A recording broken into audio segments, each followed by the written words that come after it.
Good morning, good afternoon, good evening. This is Alan Burgos from the hashtag Walk with Lunch channel. Welcome and welcome back to our channel. Guys, if you are not yet subscribed to our channel, please do it so now so that you can be a part of this growing family.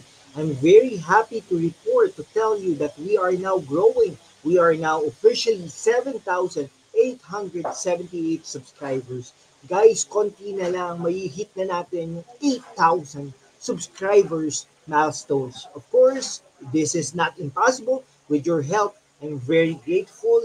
I love you all. Mahal na mahal ko po kayo. Ngayon, pag-usapan po natin ngayon ay yung kay Baste Duterte. No, yan. Okay, talaga ang dami pong ano ng mga politika ngayon, no? Okay? Kasi po si Baste Duterte po ay isang mayor ng Davao City. Okay? Anak po yan ng dating Pangulong Rodrigo Roa Duterte. Kapatid po yan ni Pulong Duterte at kapatid po yan ng ating butihing Vice President Sara Duterte. No? So, ibinalita po sa atin, no? Tinext po sa atin ni Vice President Sara Duterte. Joke lang po yun. No, sinabi lang niya po, no? Sa isang interview na tatlong Duterte po ang tatakbo sa 2025 election at isa po sa kanila ay tatakbo bilang presidente ng Pilipinas sa 2028. Ayan ha. Okay, nako. Nakaka-excite ba o nakakatakot? No? Okay, so sabi niya, not one, not two, but three members of the Duterte family will run for senator in the 2025 May 2025 midterm elections. Napakagrabe naman. Parang wala namang respeto sa Senado at saka sa sa Pilipinas. Pero anyhow, sabi nga ng isang kaibigan natin, wala namang pong batas na anti-dynasty law. Kaya any family members, no, kahit ilan pa yan, ay pwedeng tumakbo. Ganyan po ang ginawa ng mga Cayetano, no, ng Bilyar, ng Binay, ng Tulfo later on, Estrada, marami pa pong iba, no? Bakit nga naman? Yung mga pamilyang yon hindi natin pinagbawalan. Ito pa kaya tatlo ang tatakbo bilang senador ng Pilipinas, pagbabawalan ba natin? Syempre hindi. Okay? Pero pwede naman silang tumakbo. Depende naman sa atin kung tayo ay boboto sa kanila. Okay? So, yung youngest po nila, which is si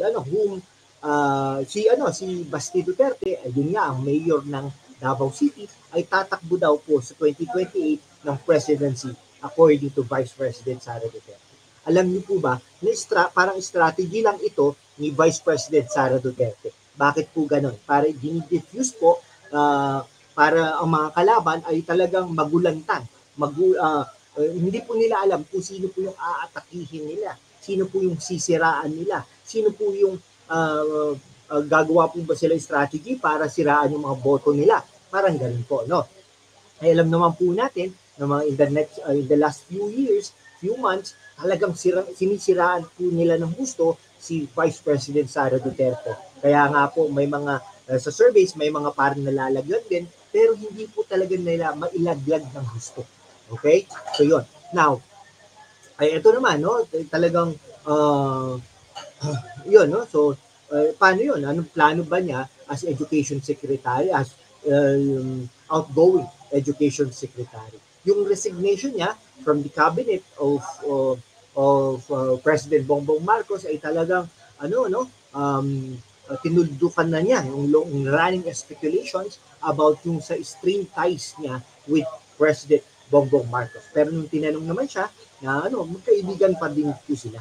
Alam naman po natin na si Bongbong Marcos at siya ay running mate ng 2022 elections under the Unity Coalition. Alam naman natin na patok no sa takilya, patok na patok sa madlang people, no, yung partnership nila, yung team nila, which is the Unity. Yung Unity nito ay kinoin nito ni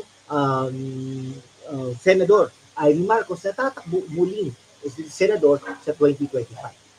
Sabi pa ni Sara Duterte, ang kanyang amain, no, na si dating Pangulong Rodrigo Roa Duterte at ang kanyang dalawang kapatid na si Davao City Representative Paulo Duterte at Mayor Sebastian Basti Duterte would seek Senate seats in 2025. No? Wow! All of them are running. No? Sabi niya dun sa Cagayan de Oro, no, where the Office of Vice President held the Pride Month event, no. Wow, no, hindi na po natin alam kung nagbibiro lang po siya, no. So sabi ng kanyang inain, no, sa kanyang ina, na sabi sa kanya na yung kapatid niya na si Baste Duterte will run for senator and he will run in 2028 for president, no. Grabe. Sabi naman niya, yung political future niya, Sara said that upon their mother's advice, she would return as Davao City Mayor in 2028. Kung gano'n, sino po ang tatakbo bilang mayor sa 2025, no? Kung itong planong ito ay talagang magkatotoo, no? Talagang inaano natin yung expectations that she would target Malacanang to be Marcos successor. Sayang naman, no?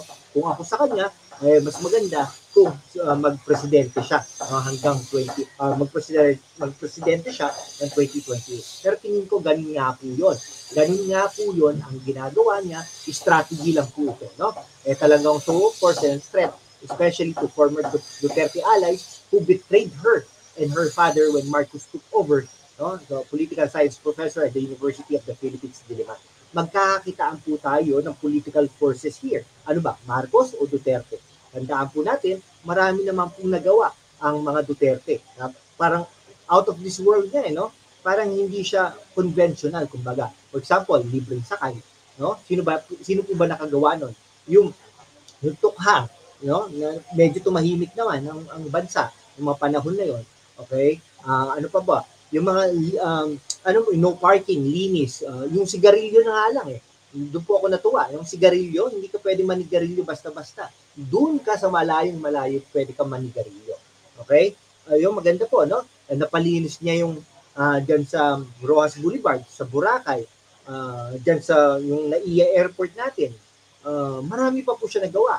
Yung lisensya, yung passport, napa-extend niya. Yung libreng sakay, no, di ba?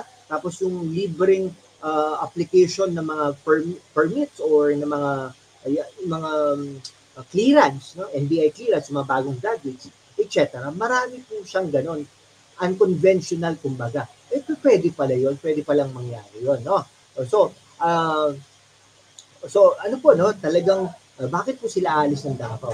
Tandaan po natin, pag ang Davao ay napunta sa iba, ay wala na yan. Baka mawala na sa kanila yan. No? So, ang gusto nila, gusto talaga ng Duterte ay talagang ma-maximize yung Duterte brand of politics up to 2028, which Franco said remained popular for segments of the electorate. No?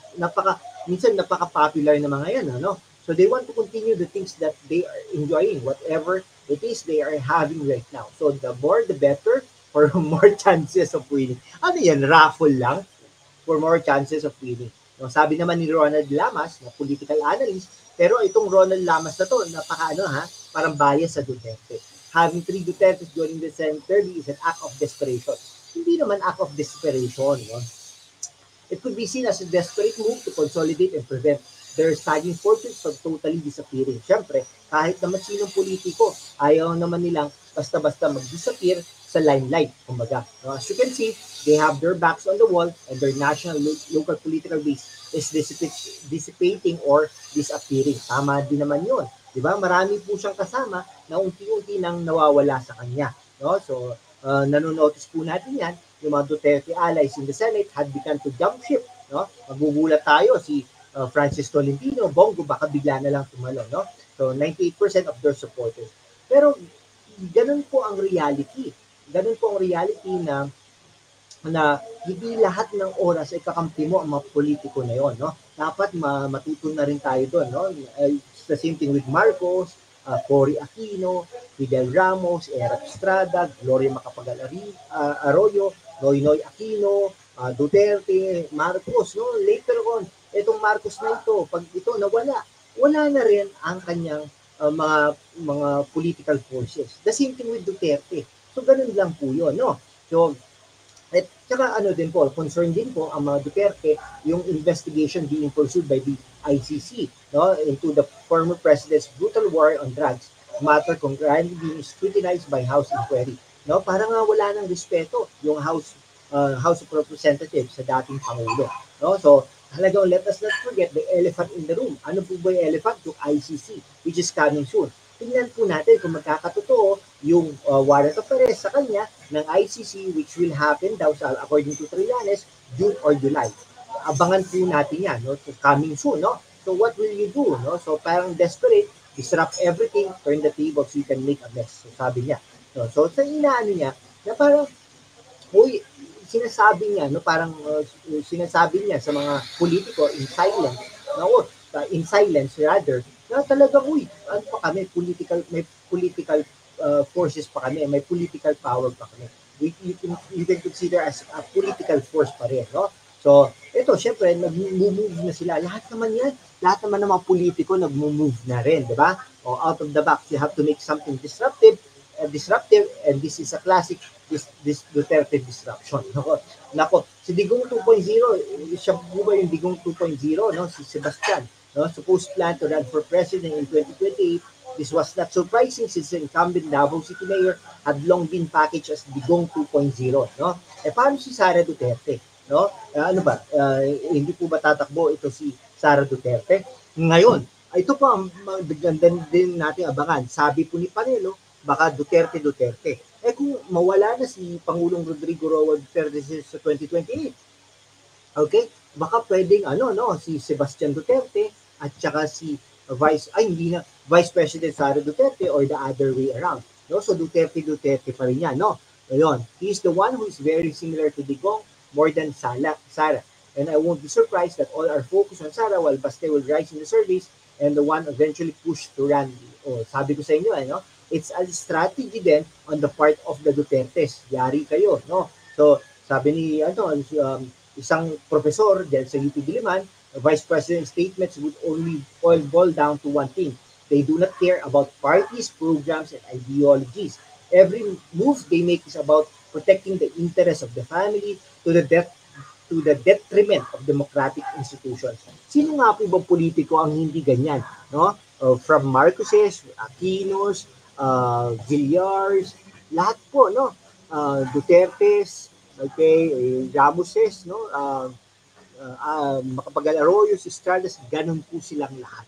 Believe me, no? So, ang lang, at the end of the day, pipili lang po tayo ng mas lesser evil, kumbaga, no? Sige po. Hanggang dito na lang po mga kaibigan ko, ha? Okay? Maraming salamat po sa inyong lahat. Kung hindi ka pa nakapag-subscribe, mag-subscribe ka naman so that we can be able to maintain and sustain this channel. Thank you so much, guys. God bless you all.